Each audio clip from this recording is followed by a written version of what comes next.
கர்த்தருடைய நாமத்திற்கு மகிமை உண்டாவதாக. உங்களுக்கான தேவ வார்த்தை. சீயோனிலிருந்து இஸ்ரவேலுக்கு இரட்சிப்பு வருவதாக. தேவன் தம்முடைய ஜனத்தின் சிறையிருப்பை திருப்பும்போது யாக்கோபுக்கு களிப்பும் இஸ்ரவேலுக்கு மகிழ்ச்சியும் உண்டாகும்.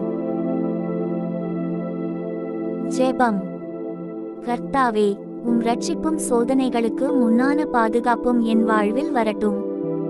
எமது கஷ்டமான வாழ்வையும் எமது சோதனைகளையும் நீங்கள் திருப்பி மகிழ்ச்சி மற்றும் மகிமையை எனக்கு அளிக்க வேண்டும்.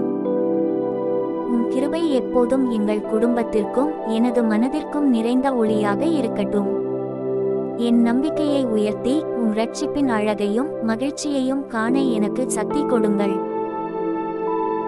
இயேசுவின் நாமத்தில் ஜெபிக்கிறோம் எங்கள் நல்ல பிதாவே. ஆமென்.